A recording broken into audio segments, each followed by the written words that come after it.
I've got Blackwater County on the line. You've got The Only Life Worth Living is coming out or is out now? It's out in the wild. When did it come out? About a month ago. Yeah. Okay. Excellent stuff. Pretty much to the day. And this is the first album I guess I've really come across you guys. So tell us a little bit about Blackwater County then, I suppose. Can you give us a potted history? Oh.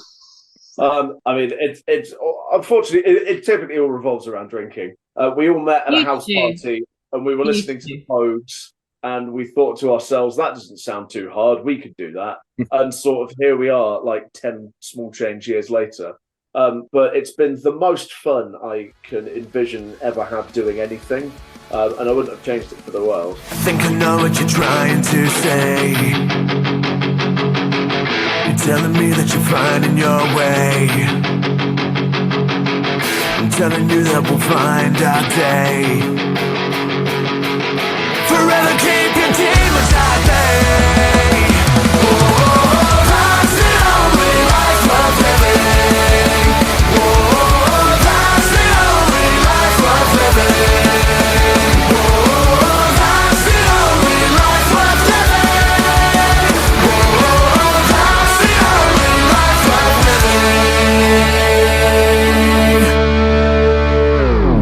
living. There's Pogues. I can hear a bit of Therapy in there. I can hear a bit of Green Day in there. It's sort of a strange combination that sometimes you listen to and you go, how does that? There's a mandolin in there. How's that mandolin rocking out? And you think perhaps it shouldn't work, but it does. I mean, were you sort of conscious of the sort of the wrapping yourself around genres that you were doing?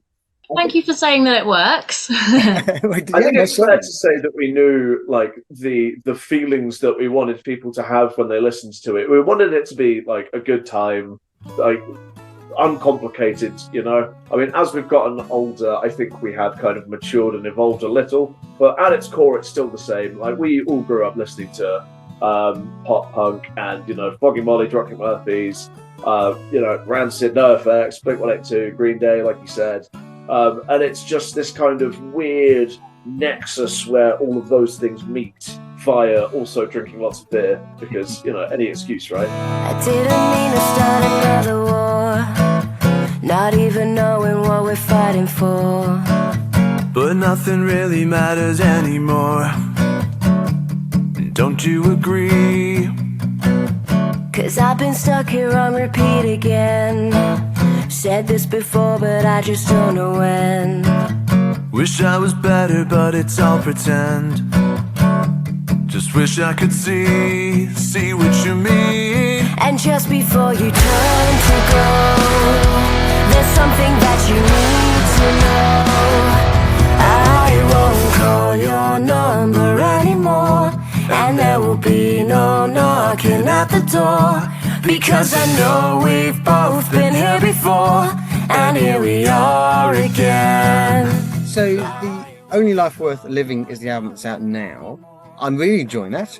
If I then want to go back and look at the previous albums, is that how much of a change would I find if I go back? Because this is what number album is this? 3. This is the third full length, right, Shan? Yeah. Thank God.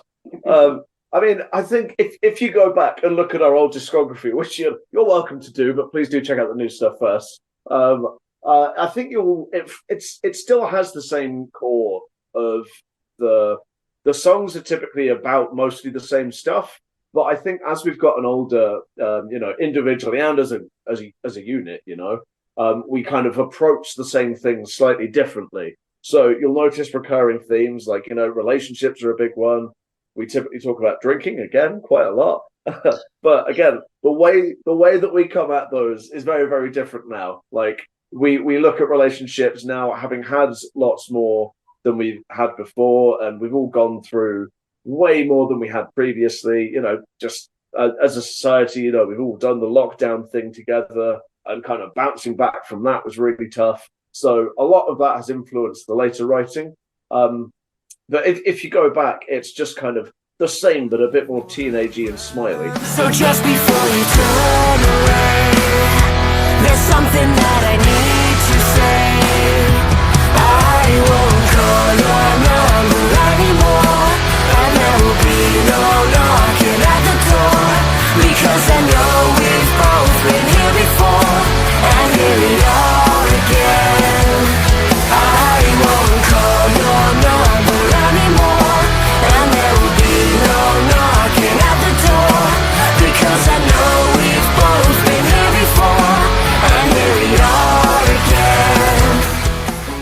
because the first album came out in what, 2017 was it? Oh Christ, I couldn't tell you that. Yeah. But so presumably having got together, got an album under your belt, and found your feet, started out touring, over the horizon loomed COVID and lockdown. Presumably that must have been a massive brick on the tracks of where you wanted to go. I mean, how did you cope with, was there a chance that would have been the end of Blackwater County before you even started? Well, I mean, it was brutal. I mean, I think that's safe to say. But I think we all knew that regardless of how long we had to take away from it, we all knew that we were going to come back, There was an element like the first 2 or 3 months where we were like, oh, nice to relax this is fun. But very quickly after that, you do just think, oh, I just want to be back out there again now. But particularly for us, like I said, we had not just a UK tour booked, but we had a European tour booked as well. And so to have suddenly all of that completely cancelled, it was really, really tough, man. And then during lockdown, we kind of then had to come back and say, right, we want to do more stuff now. But because we haven't been touring, we're just completely broke. So we then had to go out and do quite a lot of work, not just maintaining, people's interest in the band, because obviously we can't go out and tour, but just little online things to try and, raise a little bit of money. We had a crowdfunder for the album that was really, really well, I don't want to say attended, but the fan base really, really helped us so much. And so I think the really important thing that brought us through all of that was the people that we play the music for, we certainly wouldn't have come back had it not been for just how positive and receptive everyone was to, all of the things that we were saying and doing at the time. So, I mean, just a huge thank you to the fans on that point, really. I realize I was out of line. I know I should have seen the sign. It always ends in jeopardy, with no sign of a remedy. And your last departure echoes through the room. Don't wait up for me, I don't wanna hear why you're calling and what you're doing, 'cause I know that I tend to overthink all your messing, second guessing.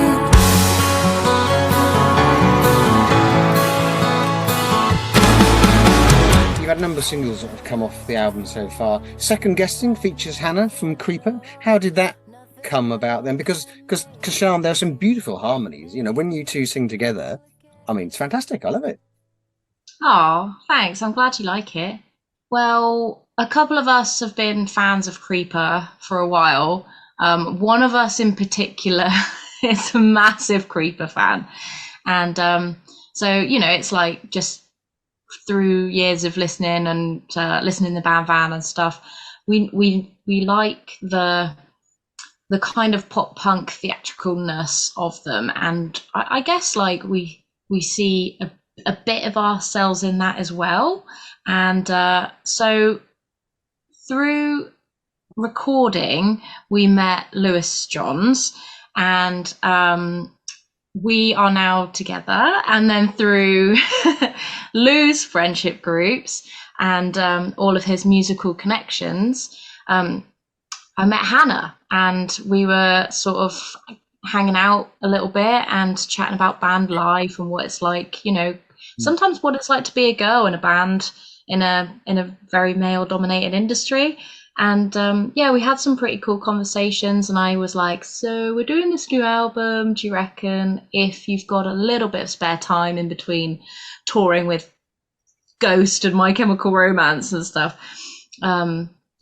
we sort of streamline a little vocal tracking session with Lou, because it was all in Southampton, and we tried to make it as easy as possible so she could just dip a toe. And she said she really liked the track anyway, which is awesome. And yeah, she said she's a big fan of a ballad, so I was like, this is gonna be the one. And it was a bit of a decision we made in the studio after trialing some different things, to have 2 female vocalists on it instead of a Tim and a female, you know. Just because it's a kind of a different dynamic that is a little bit uncharted in a lot of pop punk especially, but yeah, a lot of ballads. So that happened, and we're so grateful because it was so much fun just for the experience of getting someone new on the team. We can't help but put a slow, soppy ballad in there. Like, historically, we've done 1 every album, maybe 2. We just grew up with them and loved them, and for everything from less folky numbers, but like, you know, classic rock and emo and stuff. Like, we're all sort of romantics at heart, I think. Don't wait up for me, I don't wanna hear why you're calling what you're doing. 'Cause I know that I tend to overthink all you're missing, second guessing. Don't wait up for me, I don't wanna hear why you're calling what you're doing. 'Cause I know that I tend to overthink all you're missing, second guessing. There was a great moment where the guys were doing some, like, you know, angsty playing in the background, and Zach, he turned and he was like, right, I'm going to do some close-ups of your, like, hands picking and, like, playing the instruments and stuff. And Brad was like, sorry, mate, you can't do that. And he was like, why? And he's like, I don't know what I'm playing, I'm just miming. I've completely forgotten the song since we recorded it, so... Second guessing.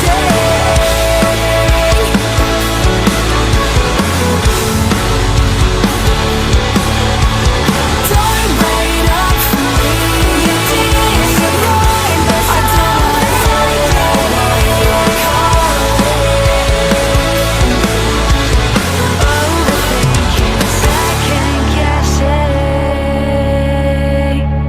I mean, every time you make an album, you only get to make it once, right? So this time we thought, let's just go full bore with it. We paid, you know, a videographer who we knew from having hired before was just absolutely superb, does really, really good work. And so I think that the work really shines through as some of the best that we've done. And having, you know, these really, really brilliant professionals that we've come to know and work with through our time in the field. I mean, it all just makes it so it elevates it that one more level, you know? Isn't it peculiar what I've done? Billions of other people, yet I only think of one. You cross my mind anytime. I'm reminded of the things you used to do. And it's a cruel state of mind to let my thoughts free like the death leading the blind. If I could only spend my days alone, full circle like Sisyphus' stone.